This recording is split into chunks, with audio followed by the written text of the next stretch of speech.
독일 당신들 루마니아를 거지로 보셨습니까? 2026년 현재 베를린의 콧대 높던 전차 명가가 부쿠레슈티 협상장에서 무릎을 꿇고 가격표를 다시 들고 오는 굴욕적인 장면이 펼쳐지고 있습니다. 전 세계가 루마니아의 기갑 전력은 끝났다고 비웃던 그때 기이한 일이 벌어졌습니다. 좌절과 분노가 가득해야 할 루마니아.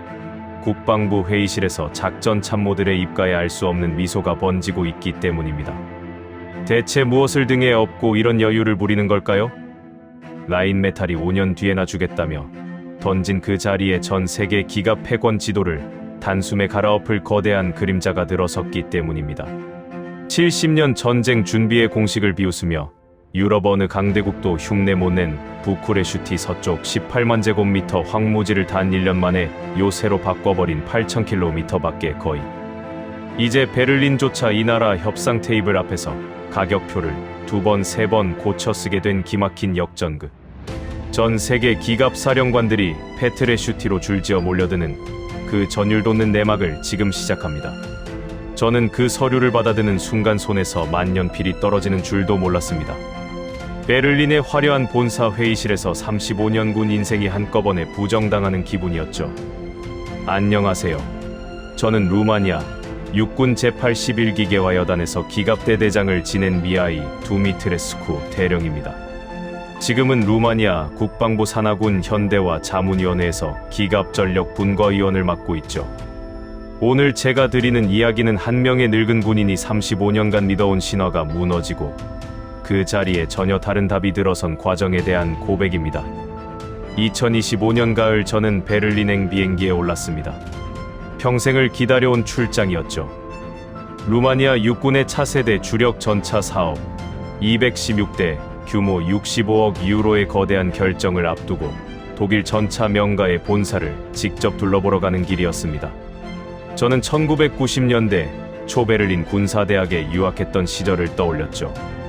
그때 제 가슴을 뛰게 했던 것은 단 하나, 라인 강가에서 만들어지는 그 전차였습니다. 동구권에서 자라난 청년 장교에게 서방의 기갑 명가는 신화 그 자체였죠. 35년이 지나 저는 이제 그 신화를 직접 발주하는 자리에 서 있었습니다. 비행기 창밖으로 베를린의 야경이 펼쳐질 때 저는 가슴이 뜨거워지는 것을 느꼈죠. 다음 날 아침 본사 회의실에 들어섰습니다. 회의실에는 거대한 통유리 너머로 라인메탈의 시제품들이 도열해 있었죠. 독일 임원들의 태도는 정중했지만 어딘가 거리감이 있었습니다. 그들은 신형 전차의 화력 자료와 방호력 수치를 한참 동안 설명했죠. 저는 끄덕이며 들었습니다. 사실 스펙은 이미 알고 있었으니까요. 제가 듣고 싶었던 것은 단 하나였습니다. 언제 받을 수 있냐는 것이었죠. 회의가 1시간쯤 진행됐을 때 저는 직접 물었습니다. 인도 일정이 어떻게 되냐고요? 회의실의 공기가 살짝 무거워지는 것을 느꼈습니다. 임원이 부하 직원에게 손짓을 했고 잠시 뒤 한 장의 인쇄물이 제 앞에 놓였죠. 저는 그 종이를 천천히 읽어 내려갔습니다. 첫 줄에 적힌 가격을 보고 한번 멈춰섰죠. 한 대당 3,200만 유로였습니다. 노르웨이가 발주한 가격이라며 임원이 자랑스럽게 설명을 보탰죠. 화력 강국 독일의 위신이 담긴 단가라고요. 다음 줄에는 인도 일정이 적혀 있었습니다. 노르웨이 인도 2026년부터 2031년까지 5년에 걸쳐 분산 인도. 리투아니아 체코 네덜란드 4개국 공동계약 257대가 그 뒤에 줄을 서 있었죠. 그리고 그 아래에 작은 글씨로 적혀 있었습니다. 루마니아의 인도 시점은 위 일정 종료 이후 협의 가능. 저는 그 문장을 2번 읽었습니다. 세 번째 읽었을 때 손에서 만년필이 떨어졌죠. 2031년부터 협의 가능이라는 말은 무슨 뜻일까요? 빨라야 2032년, 늦으면 2035년의 첫 인도라는 뜻이었습니다. 지금 흑해 너머에서는 러시아 자폭 드론이 매일 날아들고 있었죠. 우크라이나 국경에서 포성은 멈추지 않았습니다. 루마니아 동부 국경에 노후화된 T-55 전차 부대는 이미 한계를 넘은 지 오래였죠. 그런데 5년, 7년을 기다리라는 겁니까? 저는 회의실 통유리 너머의 시제품들을 다시 바라봤습니다. 화려했죠. 하지만 화려한 시제품이 부쿠레슈티 동쪽 평원을 지켜줄 수는 없었습니다. 연 생산량을 묻는 제 질문에 임원은 잠시 머뭇거렸죠. 현재 양산 라인 가동 기준으로 연 58대, 향후 75대까지 늘릴 예정이라는 답이 돌아왔습니다. 저는 속으로 계산을 했습니다. 연 58대 생산 라인이 우선 순위 4개국에 257대를 공급한 뒤에야 우리 차례라면 단순 계산으로도 5년 이상이 더 필요했죠. 본사 임원의 입에서 나오는 모든 숫자가 우리 루마니아의 시계와는 완전히 다른 시간대에 있었습니다. 저는 35년 동안 동맹이라 부르며 동경에 온 그 이름이 지금 이 순간 루마니아를 어떻게 보고 있는지 비로소 깨달았죠. 회의가 끝나고 저는 호텔로 돌아왔습니다. 창밖으로 베를린의 거리가 평화롭게 흘러가고 있었죠. 저는 호텔 방의 책상에 앉아 가져온 인쇄물을 다시 한번 펼쳐봤습니다. 가격, 일정, 우선순위. 그 세 줄이 35년 군 생활을 비웃고 있는 것 같았죠. 그때 저는 처음으로 의심했습니다. 우리가 동경의 온라인 강의 신화가 정말로 우리 루마니아를 위해 존재한 적이 있었는가? 아니면 우리는 그저 그 신화를 멀리서 바라보는 관객이었을 뿐인가? 그날 밤 저는 잠을 이루지 못했습니다. 그리고 그 잠 못 이루는 밤이 제 35년 인생에서 가장 큰 전환점이 되리라는 것을 그때는 알지 못했죠. 베를린 출장 마지막 날 아침이었습니다. 호텔 로비에서 짐을 정리하고 있을 때 본사 측에서 급하게 연락이 왔죠. 떠나기 전에 한 번 더 회의실에 들러달라는 요청이었습니다. 저는 시계를 들여다봤죠. 비행기 시간까지는 몇 시간이 남아 있었습니다. 무엇을 더 보여주고 싶은 걸까요? 어제 그 굴욕적인 인쇄물을 던져놓고 지금 와서 무슨 카드를 더 꺼내겠다는 것인지 저는 짐작이 가지 않았습니다. 호기심 반 의심 반으로 다시 본사 회의실로 향했죠. 회의실 한쪽 벽에는 커다란 영상 자료가 띄워져 있었습니다. 어제 보여준 양산 전차가 아니었죠. 새로운 모델이었습니다. 임원들의 얼굴에는 어제와는 다른 자신감이 묻어 있었죠. 새로운 세대의 차세대 전차라며 그들이 자랑스럽게 설명을 시작했습니다. 130mm 활강포 옵션, 무인 포탑 기술, 인공지능 사격 통제. 화면 속 시제품은 분명 매혹적이었죠. 임원이 저를 향해 말했습니다. 루마니아처럼 동맹의 최전방을 지키는 국가에 가장 어울리는 차세대 무기가 바로 이것이라고요. 저는 끄덕이며 들었습니다. 그리고 한 가지만 물었죠.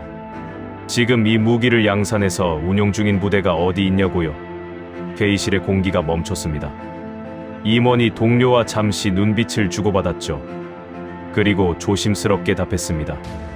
아직 양산 단계는 아니라고요.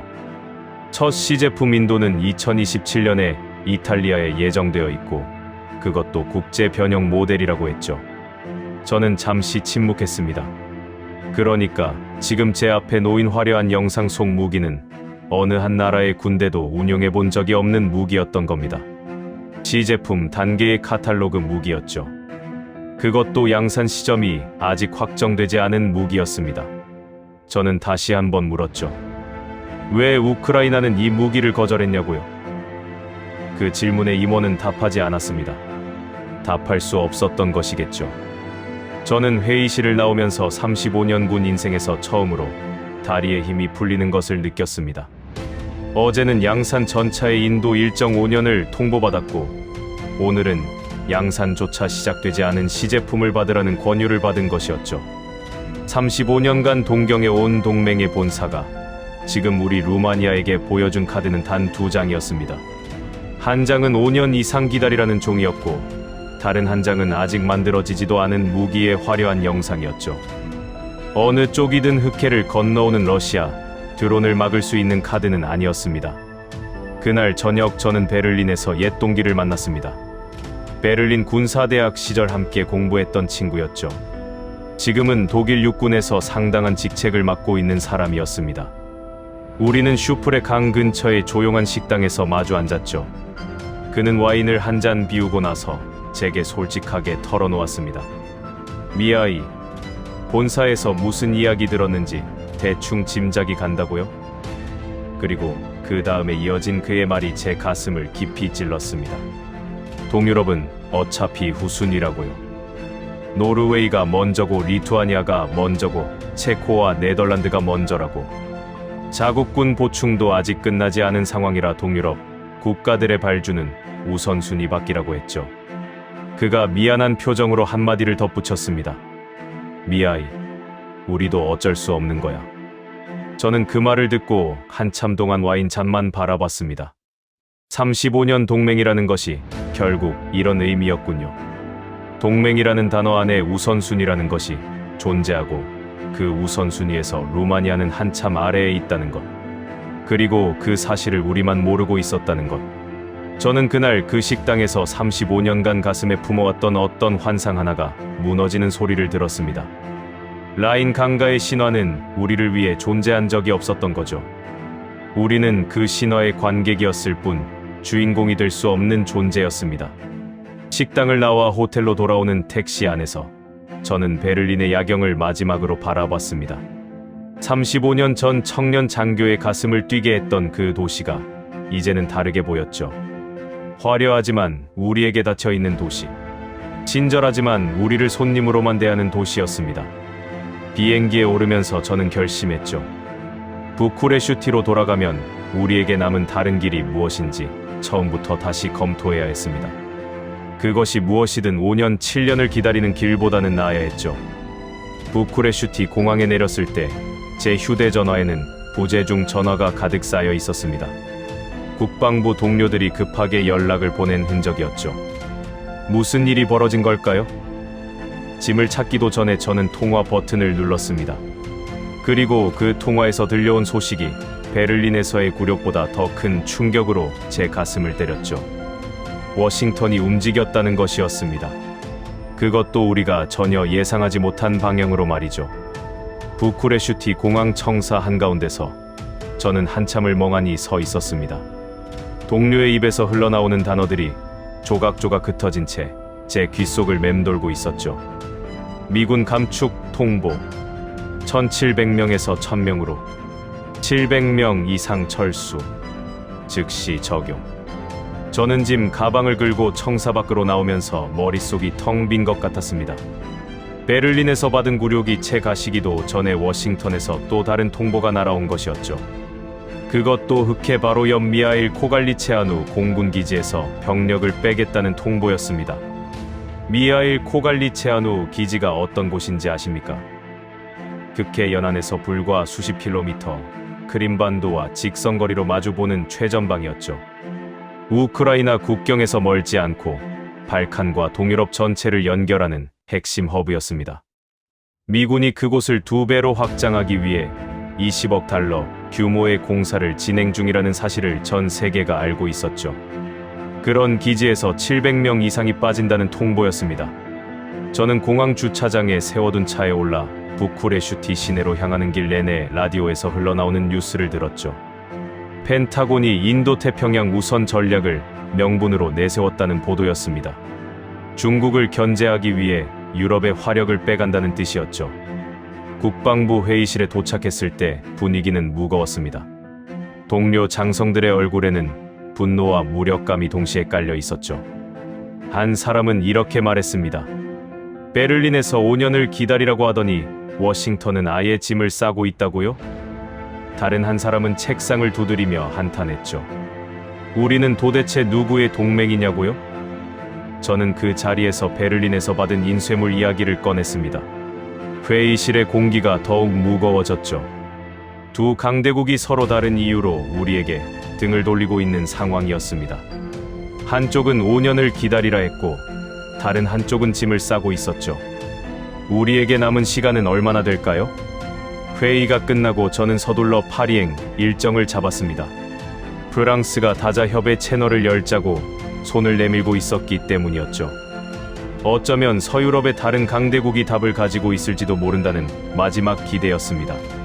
파리에 도착해 만난 프랑스 측 인사들은 정중했습니다. 와인 한 잔과 함께 시작된 협의 자리에서 그들은 자국 주력 전차 프로그램에 대한 협력 가능성을 제안했죠. 저는 그 자리에서 단도직입적으로 물었습니다. 가격과 인도 시점이 어떻게 되냐고요? 답이 돌아왔을 때 저는 와인 잔을 내려놓을 수밖에 없었습니다. 가격은 베를린에서 받은 것보다 더 높았습니다. 한 대당 견적이 1000만 유로 이상 비쌌죠. 인도 시점은 더 충격적이었습니다. 자체군 현대화 계획과 다른 동맹국 발주를 우선 처리한 뒤에야 협의 가능하다는 답이었죠. 그 시점이 빨라야 2030년대 중반이었습니다. 저는 잠시 천장을 바라봤습니다. 회의실 천장의 화려한 샹들리에가 흔들리고 있는 것 같았죠. 베를린은 5년을 기다리라 했고 파리는 더 비싼 가격에 더 긴 기다림을 제안하고 있었습니다. 두 강대국이 약속이나 한 듯이 같은 답을 내밀고 있었던 것이죠. 협의 자리에서 저는 한 가지를 더 깨달았습니다. 서유럽 강대국들에게 동유럽의 안보는 회의실의 의제일 뿐이었다는 것이죠. 그들의 책상 위에는 이라크 사태도 있었고 사헬 지역도 있었고 자국 산업 보호도 있었습니다. 극해는 그 책상 위의 수많은 의제 중 하나에 불과했죠. 우리에게는 매일 머리 위로 드론이 날아드는 현실인데 그들에게는 1시간짜리 회의 안건이었던 겁니다. 그 거리감이 저를 가장 절망하게 만들었죠. 명분은 풍성했지만 실체는 비어있는 협력. 그것이 서유럽이 우리에게 내밀고 있는 패였습니다. 파리에서 부쿠레슈티로 돌아오는 비행기 안에서 저는 창밖을 오래도록 바라봤습니다. 구름 너머로 유럽 대륙이 펼쳐져 있었죠. 베를린이 있고 파리가 있고 그 모든 화려한 도시들이 있었습니다. 하지만 그 도시들 어느 곳도 우리 루마니아를 위한 답을 가지고 있지 않았습니다. 저는 가방에서 노트를 꺼내 새로운 명단을 적기 시작했죠. 베를린, 파리, 워싱턴. 제 이름 위에 굵은 줄을 그었습니다. 35년 군 생활 동안 단 한 번도 의심해 본 적 없던 그 새 이름이 한 줄로 지워지는 순간이었죠. 그렇다면 우리에게 남은 답은 무엇이었을까요? 비행기가 부쿠레슈티에 가까워질 무렵 저는 노트의 새로운 페이지에 한 줄을 적었습니다. 폴란드. 그 이름을 적는 순간 저는 가슴이 뛰는 것을 느꼈죠. 폴란드가 답을 알고 있을지도 모른다는 직감이었습니다. 정확히는 폴란드가 이미 발주한 그 무기, 우리 동유럽의 장교들 사이에서 조용히 회자되고 있던 그 이름이었죠. 저는 비행기에서 내리자마자 폴란드, 그워비체로 향하는 다음 일정을 잡았습니다. 그것이 제 35년 군 인생을 송두리째 흔들어 놓을 여행이 되리라는 것을 그때는 짐작도 하지 못했죠. 폴란드 남부 그워비체로 향하는 차 안에서 저는 노트를 다시 펼쳤습니다. 그곳은 폴란드 기갑 산업의 심장이라 불리는 도시였죠. 50년대부터 이어져 온 폴란드 전차 생산의 본거지였습니다. 그런 도시가 지금 동유럽 장교들 사이에서 조용히 회자되고 있는 이유가 무엇일까요? 저는 그 답을 직접 확인하고 싶었죠. 사전에 받아둔 자료를 다시 꺼내 읽었습니다. 폴란드는 2022년 7월 한국과 기본계약을 체결했죠. 무려 17조 5천억 원 규모의 거대한 계약이었습니다. 그 계약 체결 후 단 몇 달 만에 첫 전차가 폴란드 영토에 도착했다는 기록이 적혀 있었죠. 저는 그 숫자를 보고 한참을 멈춰섰습니다. 베를린이 5년이라 했던 그 자리에 단 몇 달이라는 숫자가 있었으니까요. 그 워비체 공장 정문에 도착했을 때 저를 맞이한 사람은 폴란드 측 군 관계자와 한국 측 기술진이었습니다. 정중한 인사를 나눈 뒤 우리는 곧바로 공장 안으로 들어섰죠. 첫 번째 라인을 지나는 순간 저는 한 차례 숨이 막히는 것을 느꼈습니다. 거대한 작업장에서 폴란드 노동자들이 한국 기술진과 어깨를 맞대고 작업하고 있었죠. 그것도 단순한 조립이 아니었습니다. 자체 용접부터 포탑 결합까지 핵심 공정이 그 자리에서 이루어지고 있었죠. 저는 가이드를 맡은 폴란드 장교에게 물었습니다. 이 라인이 가동된 지 얼마나 됐냐고요. 그가 미소를 지으며 답했죠. 기본계약 체결 후 협의가 시작됐고 라인 가동까지는 우리가 상상한 기간의 절반도 걸리지 않았다고요. 저는 다음 라인으로 이동하면서 한국 기술진의 손놀림을 자세히 관찰했습니다. 그들은 폴란드 노동자들에게 작업 매뉴얼을 단순히 전달하는 수준이 아니었죠. 옆에 서서 함께 용접봉을 잡고 함께 결합 부위를 점검했습니다. 마치 같은 회사 동료처럼 움직이고 있었죠. 폴란드 장교가 제게 한 가지를 더 알려줬습니다. 한국 측은 1단계 계약 180대에 이어 2025년 8월에 65억 달러 규모의 2단계 추가 계약까지 체결했다고요. 그 2단계에서는 폴란드형 변형 모델을 폴란드 영토 안에서 직접 양산하기로 한 것이었습니다. 핵심 부품의 현지 생산권까지 함께 넘어왔죠. 저는 그 이야기를 들으며 잠시 말을 잃었습니다. 베를린이 우리에게 보여준 통제와는 완전히 다른 방식이었으니까요. 공장 한쪽 벽에는 한국 본사 창원 공장의 사진이 걸려 있었습니다. 한국 본사의 연 생산 능력이 120대에서 200대 수준이라는 설명이 따라붙었죠. 최대로 확장하면 240대까지도 가능하다는 자료였습니다. 저는 잠시 베를린에서 들었던 숫자와 비교해봤죠. 한쪽은 연 58대, 다른 한쪽은 연 200대 이상.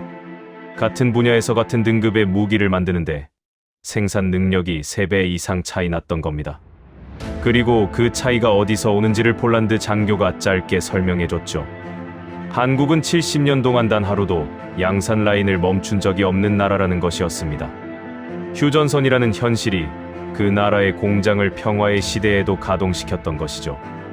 다음 라인에서 저는 또 다른 충격을 받았습니다. 시험 주행 트랙이 공장 내부에 통째로 들어와 있었던 것이었죠. 유럽의 전통적인 무기 공장에서는 상상할 수 없는 구조였습니다. 우리가 알던 방식은 공장에서 무기를 만들어 트럭에 싣고 외부 시험장으로 옮긴 뒤 다시 공장으로 가져오는 번거로운 과정이었죠. 그 과정에서 시간과 비용이 새어나갔습니다. 그런데 한국 측은 그 모든 것을 한 공간 안에 집어넣어 버린 것이었습니다. 라인에서 완성된 차체가 문을 나서는 순간 곧바로 시험 주행에 들어가는 구조였죠. 저는 그 트랙 위를 굴러가는 신형 전차를 바라보면서 가슴이 뛰는 것을 느꼈습니다. 35년 군 생활에서 처음 보는 광경이었으니까요. 가장 결정적인 장면은 공장 끝에 있는 정비센터에서였습니다. 폴란드 정비 인력이 한국산 전차의 핵심 부품을 직접 분해하고 재조립하고 있었죠. 저는 동행한 폴란드 장교에게 조심스럽게 물었습니다. 한국 본사의 허가 없이 이런 작업이 가능하냐고요. 그가 웃으며 답했죠. 한국은 폴란드의 정비 매뉴얼과 부품 규격서를 통째로 넘겨줬다고요. 핵심 부품의 현지 생산권까지 함께였다고요. 저는 그 자리에서 뒷걸음질을 칠 뻔했습니다. 베를린이 우리에게 보여준 그 통제 방식과 정반대였으니까요. 베를린은 나사 하나에도 본사 허가를 요구했고 부품 하나를 받는데 몇 주씩 걸렸습니다. 그런데 한국은 정반대로 모든 것을 열어주고 있었죠. 저는 폴란드 측 사령부 식당에서 그날 저녁 식사를 함께 했습니다. 폴란드 기갑여 단장이 와인 한 잔을 비우고 나서 제게 솔직한 평가를 들려줬죠. 자신들이 한국과 협력한 4년 동안 전차 부대 운용 능력이 비약적으로 올라갔다고요. 그 이유는 단순했습니다. 한국이 무기를 팔면서 동시에 운용 노하우와 정비 기술을 함께 넘겨줬기 때문이었죠. 그는 마지막에 한마디를 더 보탰습니다. 폴란드는 더 이상 강대국의 부품 허가를 기다리는 나라가 아니라고요. 우리 손으로 우리 무기를 만들고 고치는 나라가 됐다고 했죠. 저는 그 말을 들으며 가슴이 뜨거워지는 것을 느꼈습니다. 우리 루마니아도 그런 나라가 될 수 있을까요? 부쿠레슈티로 돌아오는 비행기 안에서 저는 노트에 한 줄을 더 적었습니다. 한국. 그 두 글자 위에 굵은 동그라미를 그렸죠. 그리고 한 가지 결심을 했습니다. 부쿠레슈티에 도착하자마자 군 현대화 자문위원회를 소집해야 했습니다. 우리에게 남은 시간이 많지 않았으니까요. 베를린은 5년을 기다리라 했고 워싱턴은 짐을 싸고 있었으며 파리는 회의만 하고 있었습니다. 그런데 그 어비체에서 저는 전혀 다른 답을 받습니다. 그것도 단순히 무기를 파는 것을 넘어 우리가 스스로 우리를 지킬 수 있는 나라가 되도록 돕는 답이었죠. 그렇다면 그 답이 우리 루마니아 땅 위에서도 가능할까요? 저는 노트의 마지막 페이지에 한 단어를 적었습니다. 그 단어가 곧 부쿠레슈티 서쪽 50km 지점의 한들판에서 현실이 되리라는 것을 그때는 아직 알지 못했죠. 2026년 2월 어느 추운 아침이었습니다. 저는 부쿠레슈티 서쪽 50km 지점의 한들판에 서 있었죠. 돈보비차 카운티의 페트레슈티라는 마을 외곽이었습니다. 불과 1년 전만 해도 잡초만 우거지고 바람이 흙먼지를 일으키던 황무지였죠. 그런데 그날 그 들판에 거대한 변화의 첫 삽이 들어가고 있었습니다. 한화에어로스페이스가 유럽에 처음으로 짓는 장갑차 우수센터, 정식 명칭으로 HAC 유러피의 기공식이 열리고 있었던 것이죠. 행사장 주변에는 루마니아 측 인사들이 도열해 있었습니다. 부총리, 경제부 장관, 돈보비차 도지사, 그리고 한국 측에서 방위사업청장까지 직접 자리를 함께한 자리였죠. 부지의 규모는 처음 들었을 때부터 믿기지 않았습니다. 18만 1천 평방미터, 축구장 25개를 나란히 펼쳐놓은 크기였죠. 황무지 한가운데 그 거대한 부지가 통째로 첨단 군사 산업단지로 변모하고 있었습니다. 저는 그 들판을 가로질러 가설 사무실 쪽으로 걸어가면서 한국 측 기술진과 짧은 대화를 나눴죠. 그들이 보여준 청사진에는 첨단 자동화 조립 라인, 성능 검증 시험 시설, 1,751m에 달하는 시험 주행 트랙, 그리고 전용 연구개발 실험실이 빼곡하게 들어가 있었습니다. 그 어비체에서 본 그 인상적인 시험 트랙이 페트레슈티 부지 안에 통째로 들어오고 있었던 것이죠. 기공식 본 행사가 시작되자 한국 측 회사 사장이 단상에 올랐습니다. 그가 단상에서 한 발언이 그날 제 가슴에 가장 깊이 박힌 한마디였죠. 한국은 루마니아가 단순한 구매국이 아니라 생산국이자 수출국으로 성장할 수 있도록 함께하겠다고요. 메이드 인 루마니아라는 말이 우리 협력의 중심에 놓일 것이라고 했습니다. 저는 그 발언을 들으면서 가슴이 뜨거워지는 것을 느꼈죠. 35년 군 생활 동안 강대국 어느 누구도 우리에게 그런 말을 한 적이 없었으니까요. 그들은 항상 우리에게 무엇을 팔겠다고 했지, 우리가 무엇이 되도록 돕겠다고 한 적은 없었습니다. 행사 자료에는 구체적인 숫자가 적혀 있었습니다. 1차 단계로는 한국산 자주포 54문과 탄약 운반차 36대를 생산하는 것이 목표였죠. 2024년 7월에 체결된 약 10억 달러 규모의 계약이 그 출발점이었습니다. 그중 18문은 한국 본토에서 만들어 2026년에 인도되고 나머지 36문은 페트레슈티 공장에서 직접 양산되는 구조였죠. 더 놀라운 것은 현지화율 목표였습니다. 80%. 부품의 80%를 루마니아 산업이 직접 만들어 공급한다는 뜻이었죠. 이미 30개가 넘는 루마니아 협력업체가 공급망에 들어와 있었습니다. 단순한 조립 공장이 아니라 루마니아 산업 전체를 일으켜 세우는 거대한 엔진이 들어서고 있었던 것이죠. 저는 행사장 한쪽에서 한국 측 사장과 짧은 면담을 가질 수 있었습니다. 그 자리에서 그는 흥미로운 이야기를 꺼냈죠. 페트레슈티 공장은 자주포 생산만으로 끝나지 않는다고 했습니다. 장기적으로는 보병 전투차, 장거리 정밀 타격 체계, 무인 지상 차량까지 확장될 핵심 거점이 될 것이라는 비전이었죠. 그리고 그 옆에 함께 와 있던 한국 측 또 다른 회사 관계자가 한마디를 보탰습니다. 차세대 주력 전차 생산 라인도 같은 부지 안에서 통합 운영하는 방안을 검토 중이라고요. 저는 그 말을 듣는 순간 손에 들고 있던 자료집을 떨어뜨릴 뻔했습니다. 그 어비체에서 본 그 신형 전차가 페트레슈티 들판에서도 만들어질 수 있다는 뜻이었으니까요. 루마니아 측 정부 인사들도 같은 방향을 바라보고 있었습니다. 행사가 끝난 뒤 저는 한 정부 관계자와 잠시 이야기를 나눴는데 그가 흥미로운 정보를 알려줬죠. 루마니아 국방참모 차장이 최근 공식 자리에서 차세대 주력 전차 사업의 진전이 수개월 안에 가시화될 것이라고 발언했다는 것이었습니다. 216대 규모 65억 유로의 거대한 사업이었죠. 베를린이 5년 이상 기다리라며 들이밀었던 바로 그 사업이었습니다. 그 사업의 무게중심이 지금 페트레슈티 들판으로 옮겨오고 있었던 것이죠.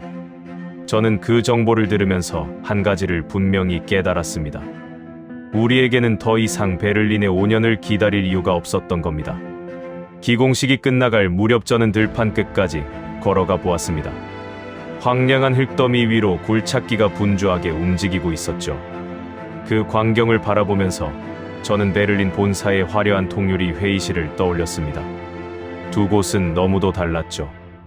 한쪽은 화려했지만 우리에게 닫혀 있었고, 다른 한쪽은 황량했지만 우리에게 모든 것을 열어주고 있었습니다.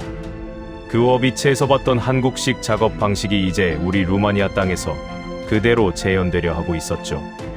폴란드 노동자들이 한국 기술진과 어깨를 맞대던 그 라인이 페트레슈티에서는 루마니아 노동자들의 손으로 재현될 것이었습니다. 우리 손으로 우리 무기를 만드는 나라. 35년 군 생활 동안 한 번도 상상해 본 적 없던 그림이 눈앞에서 현실이 되어가고 있었죠. 저는 행사장을 나서면서 군 현대와 자문위원회 동료들에게 메시지를 보냈습니다. 한 줄짜리 짧은 메시지였죠. 우리는 이제 우리 손으로 우리를 지키는 나라가 됩니다.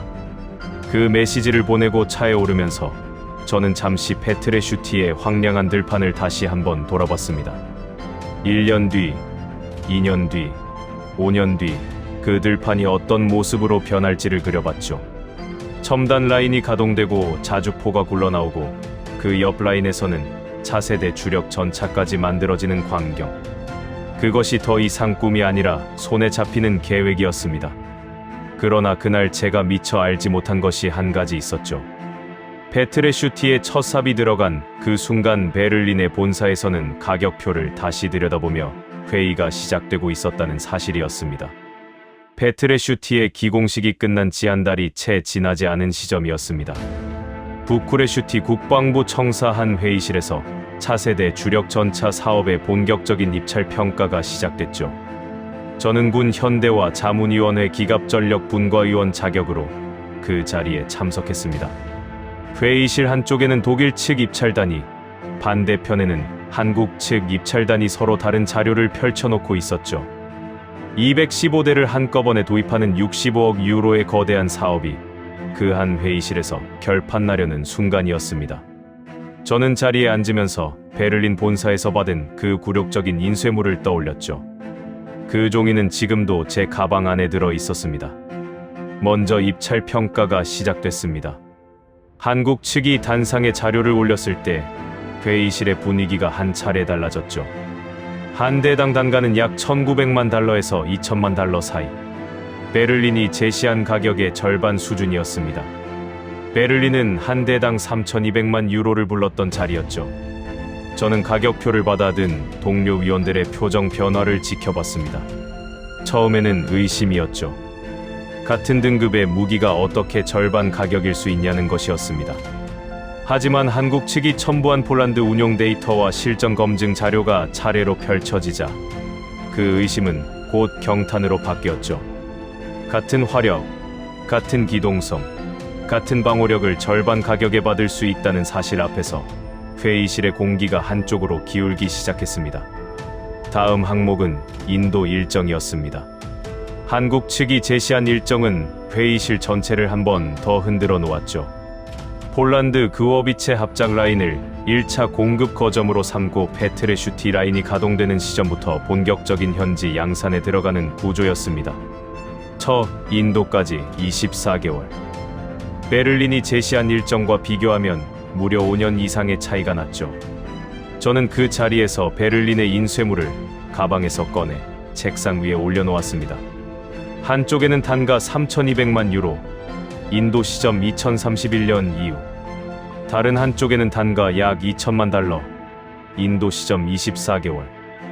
두 종이가 나란히 놓이는 순간 회의실에 누구도 입을 열지 못했습니다.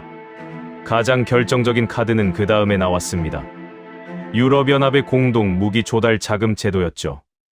우리 루마니아는 이 제도를 통해 최대 166억 유로 규모의 자금을 끌어올 수 있는 상황이었습니다. 다만 한 가지 조건이 있었죠. 부품의 65% 이상이 회원국에서 생산되어야 한다는 조건이었습니다.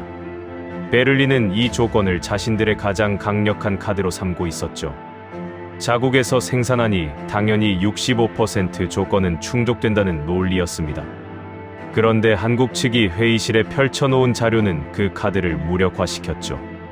폴란드 그워비체 합작 라인에서 핵심 부품이 양산되고 페트레슈티 라인에서 80% 현지화가 진행되는 구조였습니다.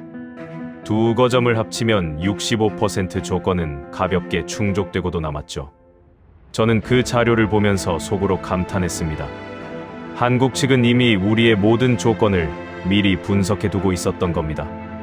베를린 측 입찰단의 얼굴에 당혹감이 드러나기 시작했죠. 그들은 추가 카드를 꺼냈습니다. 차세대 시제품 모델을 루마니아에 공동 개발 형태로 제안하겠다는 것이었죠. 그 제안에 더해 화약 공장 신설까지 끼워 팔겠다는 부가 조건도 함께였습니다. 저는 그 제안을 듣는 순간 헛웃음이 나왔습니다. 어제까지 우선순위 받기라며 5년을 기다리라던 그 본사가 지금 와서 화약 공장까지 끼워 팔겠다는 거였죠. 그것도 양산조차 시작되지 않은 시제품을 공동 개발이라는 이름으로 다시 들이밀면서 말입니다. 우크라이나가 거절하고 이탈리아가 2027년에야 첫 시제품을 받기로 한 그 무기를 말이죠. 회의실의 분위기는 이미 한쪽으로 완전히 기울어 있었습니다. 평가가 마무리되던 시점이었습니다. 저는 위원회를 대표해 한 가지 질문을 던졌죠. 한국 측에 직접 물었습니다. 만약 우리 루마니아가 도입한 무기가 페트레슈티 라인에서 양산되고 그 라인이 동유럽 다른 동맹국들의 정비와 부품 공급 거점으로 확장된다면 우리는 단순한 구매국이 아니라 동유럽 전체의 기갑 산업 허브가 될 수 있는 거냐고요. 한국 측 사장이 잠시 미소를 짓더니 답했습니다. 정확히 그 그림을 함께 그리기 위해 한국이 페트레슈티에 첫 삽을 넣은 것이라고요. 저는 그 답을 듣는 순간 35년 군 생활 동안 가슴 깊이 자리 잡고 있던 어떤 응어리 하나가 풀리는 것을 느꼈습니다. 우리는 더 이상 강대국의 부품 허가를 기다리는 변방의 나라가 아니었던 거죠. 회의가 끝나고 저는 회의실을 나오면서 베를린 측 단장과 잠시 마주쳤습니다. 그는 저에게 가벼운 인사를 건네면서도 표정에는 당혹감이 깔려 있었죠. 그가 짧게 한마디를 던졌습니다. 가격은 다시 검토할 수 있다고요. 인도 시점도 조정할 수 있다고요. 저는 그를 바라보면서 잠시 말이 없었습니다. 베를린에서 처음 만났을 때 그 임원의 단호한 태도가 떠올랐죠. 우선순위는 정해져 있다며 만년필을 떨어뜨리게 만들었던 그 자리. 그런데 지금 부쿠레슈티의 회의실에서는 그 본사가 가격표를 다시 들여다보고 있었습니다. 35년간 우리가 동경의 온라인 강의 신화가 지금 도나우 강가의 협상 테이블 앞에서 자세를 낮추고 있었던 거죠. 저는 회의실을 나와 청사복도를 걸으면서 창밖의 부쿠레슈티 풍경을 바라봤습니다. 멀지 않은 곳에 페트레슈티의 들판이 있었죠. 그 들판에서 거대한 변화의 첫 삽이 들어간 지 한 달도 채 되지 않았는데 베를린의 콧대가 이미 꺾이기 시작한 것이었습니다. 그러나 저는 알고 있었죠. 진짜 변화는 아직 시작도 되지 않았다는 것을 말입니다. 차세대 주력 전차 사업이 한국 쪽으로 기울었다고 해서 우리 루마니아의 안보 문제가 모두 해결되는 것은 아니었으니까요. 극해 위에는 여전히 러시아 자폭 드론이 날아다니고 있었고 우리 자식들의 100년 먹거리가 잠들어 있는 거대한 자원지대는 무방비 상태로 노출되어 있었죠. 그리고 그 자원지대를 지키기 위한 또 하나의 한국식 우산이 협상 테이블 위에 올라오고 있었습니다. 차세대 주력 전차 평가가 한국 쪽으로 기운 직후 저는 흑해 연안 콘스탄차로 향하는 헬기에 올랐습니다. 군 현대와 자문위원회가 긴급 시찰 일정을 잡았기 때문이었죠. 헬기가 도나우 강하구를 지나 흑해 상공으로 진입하던 순간 저는 창밖으로 펼쳐지는 푸른 바다를 한참 동안 바라봤습니다. 그 바다 아래 우리 루마니아의 100년 먹거리가 잠들어 있었죠. 정확히 해안에서 160km 떨어진 심해 수심 100m 이상의 깊은 바닥에 거대한 천연가스 자원이 매장되어 있었던 겁니다. 매장량 추정치는 1천억 입방미터. 본격 가동되면 연간 80억 입방미터를 생산해 우리 루마니아를 유럽연합 최대 천연가스 생산국 자리에 올려놓을 거대한 프로젝트였습니다. 헬기에서 내려 시추 플랫폼 인근의 항만 시설을 둘러보면서 저는 사업의 규모를 다시 한번 실감했죠. 총 투자 규모 약 40억 유로, 두 개의 거대 에너지 회사가 50대 50 지분으로 함께 진행하는 사업이었습니다. 2027년에 첫 가스 생산이 예정되어 있었고 그 가스가 흘러나오는 순간 루마니아는 더 이상 러시아의 에너지 협박에 떨던 변방의 나라가 아니게 되는 거였죠. 정부 추산으로는 사업 수명 기간 동안 국고에 약 200억 유로 규모의 수익이 들어올 거라는 분석도 있었습니다. 우리 자식들의 100년 먹거리가 그 바다 아래에 잠들어 있었던 겁니다. 그런데 그날 시찰단의 분위기는 무거웠습니다. 시추 플랫폼 위로 매일같이 위협이 날아들고 있었기 때문이었죠. 극해 상공은 이미 전쟁터였습니다. 러시아 자폭 드론이 파도 위를 스치듯 날아다녔고 미사일 잔해가 흑해 수면 위로 떨어지는 일이 잦아지고 있었죠. 실제로 러시아 드론 잔해가 우리 루마니아 영토 안에 떨어진 사건도 여러 차례 있었습니다. 시추 플랫폼은 24시간 가동되는 거대한 해상 구조물이었죠. 그 위로 단 한 발의 자폭 드론이 떨어지는 순간 100년 먹거리가 그 자리에서 멈춰버릴 수 있었습니다. 우리에게는 그 거대한 자원을 지킬 방패가 절실했죠. 문제는 그 방패를 어디서 가져오느냐였습니다. 미국에 먼저 물었죠. 극해 방어용 패트리어트 추가 배치가 가능하냐는 요청이었습니다. 답은 단호했죠. 중동 지역 우선 배치 물량으로 빠듯하다는 답이었습니다. 워싱턴이 인도태평양 우선 전략을 발표한 시점이었으니 사실상 거절이었죠. 유럽 측에도 문의했습니다. 답은 더 황당했죠. 자체 방공 체계 배치까지 수년이 걸린다는 답이었습니다. 드론이 매일 날아드는 상황에서 수년을 기다리라는 거였죠. 우리에게는 그럴 시간이 없었습니다. 게다가 흑해는 특수한 환경이었죠. 거친 해풍과 염분, 끊임없는 습기가 정밀 장비를 갉아먹는 혹독한 조건이었습니다. 일반적인 육상용 방공 시스템을 가져다 놓는다고 해결될 문제가 아니었던 겁니다. 그때 군 수뇌부가 주목한 답이 있었습니다. 중동의 사막에서 이미 실전 검증을 마친 한국산 중거리 지대공 유도무기였죠. 아랍에미리트와 사우디아라비아가 도입해 운용 중인 무기였습니다. 사막의 모래 폭풍 속에서도 정밀도가 흔들리지 않았고 다중 표적 동시 교전 능력도 검증되어 있었죠. 사막의 혹독한 환경을 견뎌낸 무기라면 극해의 염분과 해풍도 충분히 버텨낼 수 있다는 판단이었습니다. 더 결정적인 것은 발사 방식이었죠. 차가운 압축가스로 미사일을 사출한 뒤 공중에서 점화하는 구조였습니다. 발사 순간의 화염을 최소화한 방식이었죠. 협소한 해상 공간이나 시추 플랫폼 인근에서도 안전하게 운용할 수 있다는 뜻이었습니다. 그 무기 도입 협상이 지금 우리 정부 협상 테이블 위에 올라와 있었죠. 이미 도입이 완료된 한국산 휴대용 미사일과 함께 운용된다면 빈틈없는 다층 방어망이 완성되는 구조였습니다. 휴대용 미사일이 낮게 날아드는 자폭 드론을 잡고 중거리 유도 무기가 중고도 미사일을 요격하는 그림이었죠. 그리고 그 위로 한국산 자주포 부대가 흑해 연안 화력을 책임지고 그 뒤를 차세대 주력 전차 부대가 지상 침공을 억제하는 구조였습니다. 저는 시찰 자료를 펼쳐놓고 그 그림을 머릿속으로 그려봤죠. 휴대용 미사일, 중거리 유도무기, 자주포, 차세대 주력 전차. 4가지 한국산 무기가 흑해 위에 거대한 우산을 펼치고 있었던 겁니다. 콘스탄차 항만시설에서 만난 한 에너지 회사 관계자는 저에게 흥미로운 분석을 들려줬습니다. 만약 그 우산이 완성되어 가스전이 안전하게 가동된다면 루마니아가 확보하게 될 에너지 수익과 러시아산 가스 의존도 감소 효과를 합산하면 그 경제적 파급 효과가 수조 원에 달한다는 분석이었죠. 단순히 무기 한 대를 사는 문제가 아니었던 겁니다. 그 무기 한 대가 우리 루마니아 경제의 판도를 완전히 바꿀 수 있는 문제였죠. 안보와 경제가 한 줄로 연결되는 거대한 사슬이었습니다. 그 사슬의 가장 핵심에 한국이라는 2글자가 박혀 있었던 거죠. 저는 콘스탄차에서 부쿠레슈티로 돌아오는 길에 차창 밖으로 도나우 강을 바라봤습니다. 강물이 검푸르게 흐르고 있었죠. 그 강 너머로 흑해가 펼쳐져 있었고 그 흑해 아래 우리의 100년 먹거리가 잠들어 있었습니다. 35년 군 생활 동안 저는 우리 루마니아가 그 바다를 지킬 수 있는 능력을 갖게 되리라고 단 한 번도 상상해 본 적이 없었죠. 그 바다는 항상 강대국들의 영향력이 부딪히는 거대한 체스판이었고 우리는 그 체스판 위의 작은 말에 불과했습니다.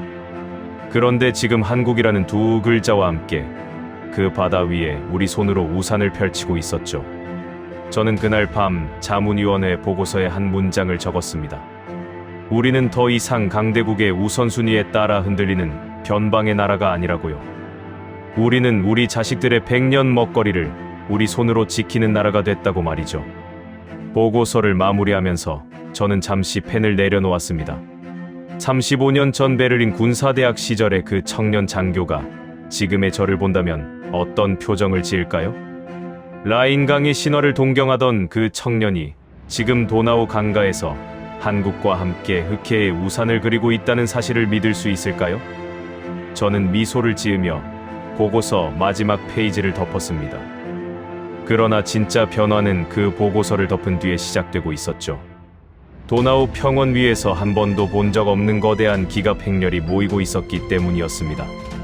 2026년 봄, 도나우 평원 위로 짙은 흙먼지가 피어오르고 있었습니다. 다국적 기갑 합동 훈련이 한창 진행 중이었죠. 저는 훈련 통제 본부에서 무전기를 들고 평원 한가운데를 바라보고 있었습니다. 그 평원 위로 굴러가는 기갑 행렬은 35년 군 생활에서 단 한 번도 본 적 없는 광경이었죠. 폴란드 제20기계화 여단의 차세대 주력 전차 부대가 선두를 이끌고 있었고 그 뒤를 우리 루마니아의 자주포 부대가 따르고 있었습니다.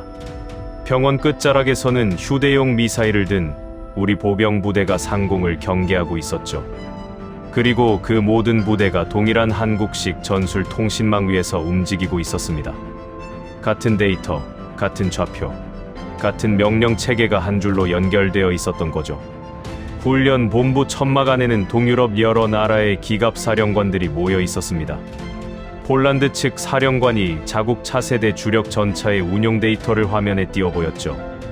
4년 전 한국과 첫 계약을 체결한 뒤 폴란드가 어떻게 변했는지를 보여주는 자료였습니다. 노후 전차에 의존하던 부대가 어떻게 동유럽 최고 수준의 기갑 전력으로 탈바꿈했는지가 한 장의 그래프에 압축되어 있었죠. 그 옆에서 슬로바키아 측 사령관이 메모를 빠르게 적고 있었습니다. 슬로바키아도 한국산 차세대 주력 전차 도입에 관심을 표명한 상태였죠. 폴란드의 그 길을 자신들도 따르고 싶다는 의사표시였습니다. 불가리아 측 참관단도 같은 표정이었습니다. 동유럽 전체가 한 방향으로 움직이고 있었던 거죠. 훈련이 절정에 이른 시점이었습니다. 폴란드 차세대 주력 전차 부대와 우리 루마니아 자주포 부대가 합동 사격 시연을 보였죠. 폴란드 전차가 표적을 지정하면 그 정보가 한국식 전술 통신망을 타고 우리 자주포 부대에 실시간으로 전달됐습니다. 변환 장치도 필요 없었고 지연 시간도 거의 없었죠. 마치 한 부대가 움직이는 것 같았습니다. 천막 안에 있던 한 미군 측 참관 장교가 작은 소리로 한마디를 흘렸죠. 두 나라 부대가 마치 같은 군대처럼 움직인다고요. 그 장교의 말이 그날 훈련의 핵심이었습니다. 한국산 무기를 도입한 동유럽 국가들은 더 이상 국경으로 분리된 별개의 군대가 아니었던 거죠. 한 줄의 통신망 위에 묶인 거대한 기갑 동맹이었던 겁니다.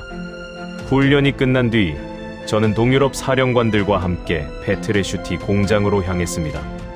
그곳에서 그들이 직접 한국식 작업 라인을 시찰하기로 한 일정이었죠. 공장 정문에 도착했을 때 저는 한 가지 변화를 느꼈습니다. 불과 몇 달 전 황무지였던 그 들판이 이미 거대한 산업 단지의 윤곽을 갖추고 있었죠. 콘크리트 기초가 들어섰고 첫 번째 라인의 골조가 올라가고 있었습니다. 한국 측 기술진과 루마니아 협력업체의 인력들이 어깨를 맞대고 작업하는 모습이 곳곳에서 보였죠. 폴란드 측 사령관이 그 광경을 보면서 저에게 한마디를 건넸습니다. 그 워비체에서 자신들이 4년 전에 본 것과 똑같은 풍경이라고요. 그리고 그 다음 한마디가 가슴 깊이 박혔습니다. 한국은 한번 약속한 그림을 정확히 그대로 다른 나라에서도 재현해낸다고요. 그날 저녁 페트레슈티 공장 인근의 한 회의실에서 동유럽 사령관들의 비공식 간담회가 열렸습니다. 그 자리에서 폴란드 측 사령관이 흥미로운 제안을 꺼냈죠. 폴란드 그워비체 라인과 루마니아 페트레슈티 라인을 통합 정비 거점으로 묶어 동유럽 전체의 기갑 산업 허브로 운영하자는 제안이었습니다. 슬로바키아와 불가리아 측이 즉시 호응했죠. 동유럽 국가들이 각자 도생이 아니라 한국식 산업 기반 위에서 함께 묶이는 그림이 그 자리에서 그려지고 있었던 겁니다. 저는 그 자리에 앉아 메모를 하면서 35년 군 생활 동안 한 번도 본 적 없는 광경이라는 것을 다시 한번 실감했습니다. 동유럽 국가들이 서유럽의 회의실을 바라보지 않고 자기들끼리 모여 자기들의 그림을 그리고 있었던 거죠. 며칠 뒤 저는 부쿠레슈티의 한 자문회의 단상에 섰습니다. 차세대 주력 전차 사업의 최종 평가 보고서를 발표하는 자리였죠. 회의실에는 국방부 고위 관계자들과 정부 인사들, 그리고 외교관들이 가득 차 있었습니다. 저는 단상에 올라 한 줄짜리 결론을 먼저 말했죠. 동유럽 기갑의 표준은 더 이상 라인 강에서 만들어지지 않습니다. 도나우 강과 한강에서 함께 만들어집니다. 회의실이 잠시 정적에 휩싸였습니다. 저는 그 정적 속에서 베를린 본사 회의실의 통유리를 떠올렸죠. 그 화려한 회의실에서 만년필이 손에서 떨어지던 그 순간. 그 순간으로부터 채 1년이 지나지 않은 시점이었습니다. 그 짧은 시간 동안 동유럽의 안보 지도가 송두리째 바뀌고 있었던 거죠. 발표를 마치고 회의실을 나오면서 저는 한 외국 외교관과 짧은 대화를 나눴습니다. 그가 흥미로운 분석을 들려줬죠. 한국이 동유럽에서 보여준 방식은 기존 강대국들이 단 한 번도 시도하지 않은 파격이라는 분석이었습니다. 무기를 팔면서 동시에 그 나라가 스스로 설 수 있는 산업 기반과 기술 주권을 함께 넘겨주는 방식. 그 방식이 동유럽 국가들의 마음을 얻은 진짜 이유라고 했죠. 강대국은 이익을 따라 움직이지만 한국은 약속을 따라 움직인다는 평가였습니다. 저는 그 분석에 깊이 공감했죠. 35년 군 생활 동안 우리가 강대국들에게 받아온 것은 통제와 우선순위밖에 처지뿐이었습니다. 그런데 한국은 우리에게 산업 기반과 기술 주권을 넘겨줬죠. 그 차이가 모든 것을 바꾼 겁니다. 청사를 나와 저는 부쿠레슈티의 늦은 오후 거리를 걸었습니다. 거리 끝에서 도나우 강이 흐르고 있었고 그 강 너머로 페트레슈티의 들판이 있었죠. 그 들판 위에 우리 손으로 만들어가는 거대한 산업 단지가 들어서고 있었습니다. 극해 위에는 한국식 우산이 펼쳐지고 있었고 우리 자식들의 100년 먹거리는 그 우산 아래에서 안전하게 생산을 준비하고 있었죠. 동유럽 다른 나라들의 사령관들은 베를린이나 파리가 아니라 부쿠레슈티와 페트레슈티로 모여들고 있었습니다. 우리 루마니아가 변방의 나라에서 동유럽 안보 지도의 중심으로 옮겨가고 있었던 거죠. 그것도 한국이라는 두 글자와 함께였습니다. 저 미하이 두미트레스쿠 대령은 35년 군 생활 동안 수많은 동맹을 봐왔습니다. 화려한 약속들도 봐왔고 그 약속이 깨지는 순간도 봐왔죠. 우선순위 밖에서 기다리라는 말도 들어봤고 양산조차 시작되지 않은 시제품을 받으라는 권유도 받아봤습니다. 강대국들이 우리를 어떻게 바라보는지를 35년 동안 가슴 깊이 새겨왔죠. 그런데 한국은 달랐습니다. 그들이 한 약속은 반드시 행동으로 이어졌고 약속한 납기는 반드시 지켜졌으며 넘겨주겠다고 한 기술은 한치의 숨김도 없이 우리 손으로 들어왔습니다. 그 단순한 사실이 35년간 강대국의 우선순위 밖에서 시달려온 한 명의 늙은 군인에게는 혁명처럼 다가왔던 거죠. 신뢰라는 것이 얼마나 희귀한 것인지를 그것을 잃어본 사람만이 압니다. 우리 루마니아는 오랫동안 그것을 잃어본 나라였죠. 그래서 우리는 한국이 가져온 것의 무게를 누구보다 정확하게 알고 있습니다. 그 무게를 우리는 오래 기억할 것입니다.